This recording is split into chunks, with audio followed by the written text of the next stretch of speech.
প্রিয় বন্ধুরা, আজকের গল্প সাইকো লাভার।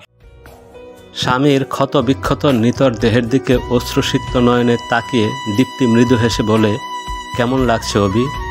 জানতেই পারলে না কেন, কিভাবে মারা যাচ্ছ? এরকমটা কেন করলে অভি?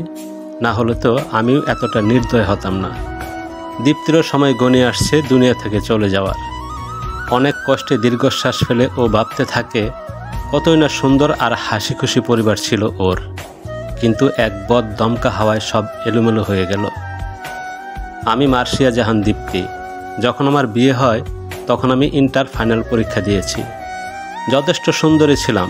যেমন প্রেমের প্রস্তাব আসতো তেমন অনেক ভালো ঘর থেকে সম্বন্ধও আসতো, কিন্তু পরিবারের পছন্দে বিয়ে করব তাই কখনো প্রেমে জড়াইনি নিজেকে।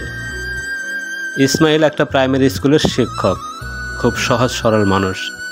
বাবা এক কথায় আমাকে বিয়ে দিয়ে দেয়। আমিও রাজি ছিলাম। যেহেতু পাশাপাশি গ্রাম তাই ওকে ভালো করেই চিনতাম। বলতে গেলে ওকে অনেক পছন্দ করতাম। বিয়ের প্রস্তাব আসায় এক কথায় রাজি হয়ে গেছি। সুখেই যাচ্ছিল দিনগুলি। একদিন সব সুখের সীমা অতিক্রম করে আমাদের জীবনে ফুটফুটে একটা রাজকন্যার আগমন ঘটে। ইসমাইল আর আমি অনেক অনেক খুশি ছিলাম। মধ্যবিত্ত পরিবার হলেও সুখের কমতি ছিল না। সুখে দুঃখে বিয়ের প্রায় 5 বছর কেটে যায়, কিন্তু এই সুখ কারোর হয়তো সহ্য হয়নি। একদিন ইসমাইল মেয়েকে নিয়ে বাজারে গিয়েছে।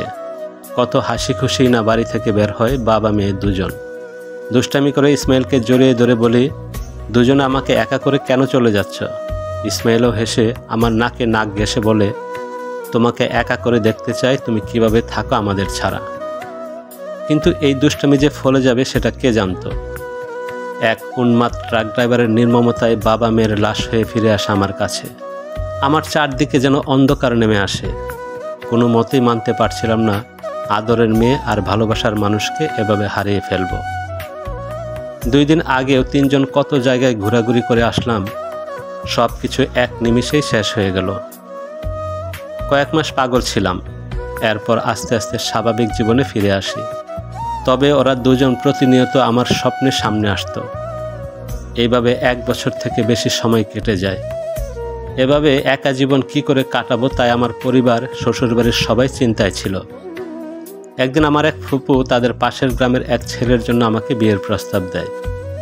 বিয়ের আগে ফুপুদের বাড়িতে 2-1 বার গিয়েছিলাম। আমি কোনো মতেই রাজি হচ্ছিলাম না। এক তো ছেলে আমার সমবয়সী, তার উপর আমাদের থেকেও সচ্ছলদের পরিবার। তার থেকে বড় কথা, ইসমাইলকে ভুলে অন্য কাউকে ভালোবাসা আমার দ্বারা সম্ভব নয়। ছেলে অবিবাহিত, ভালো চাকরি করে, দেখতে শুনতে অনেক হ্যান্ডসাম। নিজেই বিয়েতে রাজি, কেউ জোর করেনি। এসব ভেবে 2 পরিবারের সবাই উঠে পড়ে লাগলো বিয়েটা দিতে। অনেক তর্ক বিতর্কের পর রাজি হই। বিয়ের দিনেও ভাবিনি অভিকে আমি আস্তে আস্তে এত ভালোবেসে ফেলব। ওকে ভালোবাসতেই হবে, ও সেই রকমই ছেলে।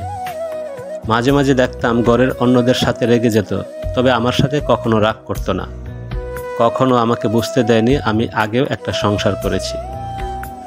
এইভাবে বিয়ের 2 বছর পার হয়ে যায়। একদিন আমার শাশুড়ি মা আমাকে কি একটা কথায় আবারও খুঁচা মেরে বলে, আমি উনার ছেলেকে তাবিজ করেছি, না হলে উনার ছেলে কি করে আমার মতো বিধবা মেয়েকে বিয়ে করে। উনি প্রায় কথাটা বলে আমাকে। আমার অনেক খারাপ লাগে। সেদিন আর চুপ থাকতে পারিনি। ওনাকে কয়েকটা কথা শুনিয়ে দেই। সেই মুহূর্তে অবিও বাড়িতে আসে। ওর মা কান্না করতে করতে বলে, আমি নাকি ওনার সাথে বাজে ব্যবহার করেছি। অবির কয়েকদিন থেকে চাকরির সমস্যা দেখা দিচ্ছে, তাই ও চিন্তায় ছিল। তার মধ্যে মায়ের কথায় আগুনে ঘি পড়ে। আমি কিছু বলতে নেব তখনই ও আমাকে থাপ্পড় মেরে বসে। আমি ভাবতেও পারিনি অবি আমাকে এভাবে থাপ্পড় মারবে। আমি ওর এরকম রণমূর্তি দেখে চুপ করে যাই।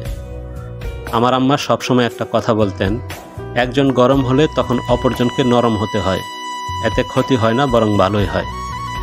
পরে না হয় সে ব্যাপারে কথা বলা যাবে। তাই পরে ওকে বুঝিয়ে বলবো ভেবে আমিও আর কিছু না বলে চুপ করে থাকি। কিন্তু রাত অনেক হলেও অবি বাড়িতে আসছে না দেখে আমি চিন্তায় পড়ে যাই।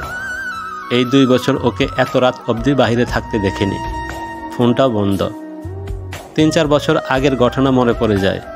ইসমাইলও একদিন আমার কাছ থেকে চলে গিয়েছিল। আমি সব রাগ অভিমান এক পাশে রেখে ওকে খুঁজতে বের হয়ে পড়ি। বাড়ির পাশে এক পরিচিত সিএনজিওয়ালা বাইকে দেখে ওর কথা জিজ্ঞেস করলে ও আমাকে ওদের বন্ধুদের আড্ডায় নিয়ে যায়। ও রাস্তার পাশে দাঁড়ালে আমি নদীর ধারে এগিয়ে যাই। দেখি অবি সহ ওর বন্ধুরা সবাই মিলে বসে আছে। একটু কাছে গিয়ে ওকে ডাকবো, সেই মুহূর্তে অবির মুখে আমার নাম শুনে থমকে দাঁড়াই। আর যে কথাগুলো শুনি তা শোনার জন্য আমি কোনোভাবেই প্রস্তুত ছিলাম না। এ কেমন ভালোবাসা, এ কেমন কাছে পাওয়া, নাকি নিজের ইগো ধরে রাখার জন্য জঘন্য প্রচেষ্টা। এই অপরাধের কোনো ক্ষমা হয় না। নিজেকে অনেক কষ্টে সামনে নেই, যদিও হাত পা কাঁপতেছে, কিন্তু এখন কিছু করলে হিতে বিপরীত হবে। তাই পিছিয়ে পড়ি আর দূর থেকে অবিকে ডাক দিই। অবি আমাকে দেখে ভূত দেখার মতো চমকে ওঠে। আমি অতি কষ্টে মুখে হাসি এনে বলি, বাসায় চলো, আমার চিন্তা হচ্ছিল, তাই জামাল ভাইকে নিয়ে তোমায় খুঁজতে বের হয়েছি। অবি অনেকক্ষণ জ্ঞান জ্ঞান করছে, আমি কেন একা বের হলাম, ও তো সময় করে চলে যেত। এরকম পাগলামি যেন আর না করি। আরও অনেক আদরে শাসন করে পুরো পথ। আমি পুরোটা সময় নিশ্চুপ ছিলাম। স্বামীর প্রতি বউয়ের এত ভালোবাসা দেখে অবি সেই থেকে গদগদ। রাতে আদরের সময়ও সে অনেক কথা বারবার বলেছে। ও হয়তো ভাবছে ওর নোংরা ভালোবাসা এভাবে জিতে যাবে। তখনও আমি অনুভূতি শূন্য হয়ে ওর অত্যাচার সহ্য করে যাচ্ছি। অত্যাচার, হ্যাঁ, এটা অত্যাচারই। এটাকে কালো বুদ্ধি ভালোবাসা হিসাবে নিলেও আজকে অত্যাচার ছাড়া আর কিছুই ভাবতে পারছি না। রোবটের মতো সারা রাত ওর অত্যাচার সহ্য করে কিভাবে কি করব ভাবতে থাকি। পরের দিন সকালে আমাকে আর অবিকে স্বাভাবিক আচরণ করতে দেখে আমার শাশুড়িমা একটু হতাশই হলেন। উনি হয়তো ভাবছিলেন অবি আমাকে মেরেছে, এটা নিয়ে অনেক কিছু হবে। আগের মতো হলে হয়তো কিছুই হতো না, কিন্তু কালকে ওদের আড্ডায় যা শুনছি তারপর না হয়ে পারে না। নাস্তা দেওয়ার সময় অবির সামনে নিজেকে শান্ত রাখলেও মনকে শান্ত রাখতে পারছি না। তারপরও অতি কষ্টে মুখে হাসি এনে বলি, অবি একটা কথা জিজ্ঞেস করব, মাইন্ড করবে না তো? অবি আমার কথা শুনে একটু চমকে ওঠে, আমার দিকে তাকায়, কিন্তু আমার চোখ মুখের সরলতা দেখে বলে, হ্যাঁ বলো। তুমি কিছু বলবে আর আমি মাইন্ড করব ভাবলে কি করে? সত্যি সত্যি বলবে কিন্তু? আরে হ্যাঁ, সত্যি বলবো, বলো। তুমি কি বিয়ের আগে কাউকে পছন্দ করতে? অবি আবার চমকে উঠে আমার দিকে তাকায়। আমি নিজেকে স্বাভাবিক করে রাখি। এবারও আমার চোখে মুখে কিছু না দেখে ও হেসে উঠে বলে, হঠাৎ 2 বছর পর এই প্রশ্ন? এই প্রশ্ন তো অনেক আগের। যেদিন মা আমাকে খোঁচা দিয়ে কথা বলে সেদিন আরও বেশি করে মনে পড়ে। তুমি এত হ্যান্ডসাম, সুন্দর, তুমি কাউকে পছন্দ করো না বা মেয়েরা তোমার জন্য পাগল না, এটা আমাকে বিশ্বাস করতে বলো? এবার অবি হু হু করে হেসে উঠে বলে, তাহলে এই ব্যাপার?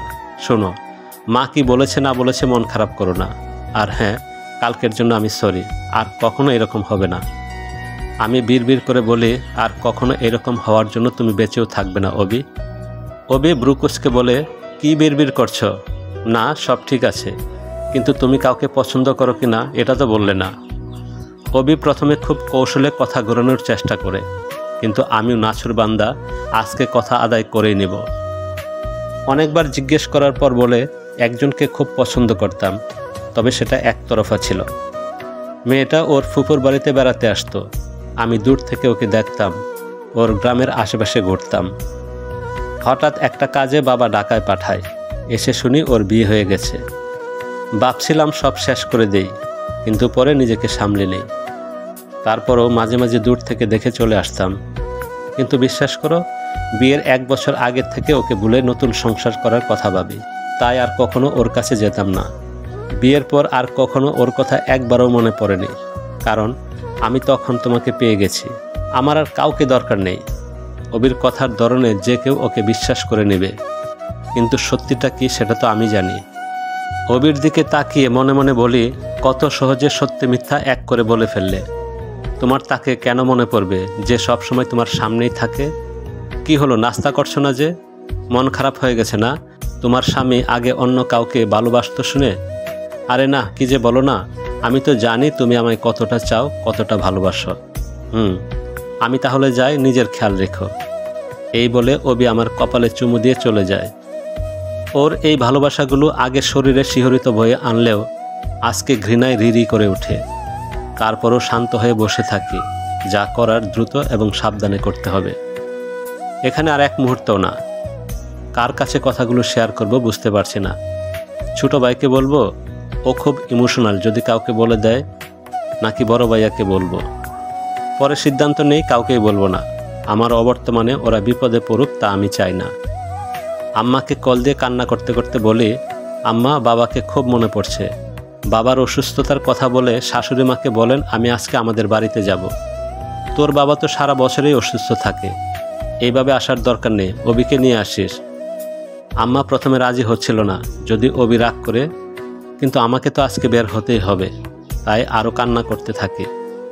পরে আম্মা শাশুড়ি মাকে বলে রাজি করায়। আমিও অবির কাছে কল করে কান্নাকাটি করি। ও বাবার অসুস্থতা শিওর হয়ে রাজি হয়। শাশুড়ি মায়ের ঘর থেকে ওনার ডাক্তারের দেওয়া প্রেসক্রিপশনটা লুকিয়ে ব্যাগে রেখে দেই। যা জোগাড় করার আজকের মধ্যেই করতে হবে, এই সুযোগ আর আসবে না। প্রথমে বাবার বাড়ি যাই, ওখানে দুপুরবেলা খাওয়া দাওয়া করে সবাইকে বিদায় নিয়ে ইসমাইলদের বাড়িতে যাই। আমার শাশুড়ি থেকে শুরু করে সবার সাথে দেখা করি। তারপর দূরে একটা ফার্মেসি থেকে শাশুড়ি মায়ের কথা বলে প্রেসক্রিপশনের দেওয়া ঘুমের ওষুধ কিনে আনি, আর একটা ধারালো ছুরি দূর থেকে কিনে, যাতে কেউ আমার কাজ শেষ হওয়ার আগে জানতে না পারে। সন্ধ্যার আগে অবিদের বাড়িতে ফিরে আসি। আমি আজকে ফিরে আসবো ভাবেনি ও। আমাকে দেখে অনেক খুশি হয়। আমিও হাসি খুশিতে রাতের খাওয়া দাওয়া শেষ করে শাশুড়ির রুমে গিয়ে ক্ষমা চেয়ে নিই। শাশুড়ি মা অবাক হয়ে আমার দিকে তাকিয়ে আছে। উনি যদি জানতেন কী কারণে আমি ওনার কাছে ক্ষমা চাচ্ছি, তাহলে এখনই আমার উপর ঝাঁপিয়ে পড়তেন। কোনো মায়ে চাইবে না তার সন্তানকে কেউ খুন করুক, সে যত বড়ই অপরাধ করুক। অবি আর আমার জন্য কফি বানিয়ে আনে। ও খুব খুশি হয়ে বলে, বাহ, আজকাল তো দেখি আমার বউ আমি কিছু বলার আগেই বুঝে যায়। প্রচণ্ড মাথা ব্যথা করছিল, কফি এনে অনেক উপকার করেছ। আমি কিছু না বলে মুচকি হেসে ওর হাতে ঘুমের ওষুধের ওভারডোজ দেওয়া কফি দেই। নিজেও নেই, তবে ওর থেকে অনেক অল্প। একবার ভাবছি এই পাপ কাজ করব না, কিন্তু আমি আর নিতে পারছি না। ইসমাইল আর ঈশানা, মানে আমার মেয়ে, ওরা আমায় আকুল হয়ে ডাকছে আর বলছে, মা, একে ছেড়ে দিও না, ও আমাদেরকে তোমার কাছ থেকে আলাদা করে দিছে, আর তুমি আমাদের কাছে চলে আসো। আমিও সিদ্ধান্ত নিয়েছি বেঁচে থাকলে এমনিতেই জেলে যেতে হবে, তার চেয়ে ওদের কাছে চলে যাব। অবি আস্তে আস্তে ঘুমের দেশে চলে যাচ্ছে। ওকে বলতেও ঘৃণা হচ্ছে আমি ওকে কেন কিভাবে মারব। তবে আমি ডায়েরিতে লিখে যাচ্ছি কেন আমি ওকে মেরেছি। অবি পুরোপুরি ঘুমের দেশে চলে গেছে। আমি একের পর এক ছুরি চালিয়ে যাচ্ছি। ওকে যতবার ছুরি মারছি ততবার আমার মেয়ের আর্তনাদ দেখতে পাচ্ছি। কি করে পারলো ও এমনটা করতে, আমার সুখের সংসার ছারখার করতে? এ কেমন ভালোবাসা ওর! আমাকে যখন ও ফুপুর বাড়িতে দেখে তারপর থেকে আমাকে ফলো করত। আমি একটু আধটু অনুমান করলেও তেমন গুরুত্ব দেয়নি, কেননা অনেকেই প্রেমের প্রস্তাব দিত। আমি ভেবেছিলাম তাদের মধ্যে কেউ। তারপরের ঘটনা তো ও বলেছেই সকালে। আমার আর ওর বিয়ের 1 বছর আগে থেকে আমাকে ফলো করা বন্ধ করে, কারণ ওর পথের কাঁটা ইসমাইলকে সরিয়ে দিয়েছে। ইসমাইলরা যেদিন অ্যাক্সিডেন্ট করে তার 2 দিন আগে আমরা অনেক দূর একটা প্রজেক্ট এলাকায় ঘুরতে যাই। যেহেতু ও আমায় ফলো করত, তাই জানতো আমরা কোথায় যাচ্ছি। ও আমাদের পিছু পিছু যায়। ইসমাইলরা অ্যাক্সিডেন্ট করার পরে আমার একবারও মনে হয়নি ওদেরকে কেউ প্ল্যান করে মারতে পারে। তাই আমার মনে ছিল না ওই দিন একটা ছেলে আমায় কিছু একটা বলে, সেটা আর কেউ না, অবি ছিল। যেটা ইসমাইল শুনে, আমি ভালো করে শুনিনি। ইসমাইল রাগের মাথায় অবিকে থাপ্পড় মারে। অবি আমার পিছনে ফিরেছিল, তাই ওকে দেখতে পাইনি। তারপর ইসমাইল আমাদের নিয়ে বাড়িতে চলে আসে। অবি এটা কোনোভাবেই মেনে নিতে পারেনি। এক তো আমাকে পায়নি, তার উপর ইসমাইলকে নিয়ে আমি সুখে ছিলাম।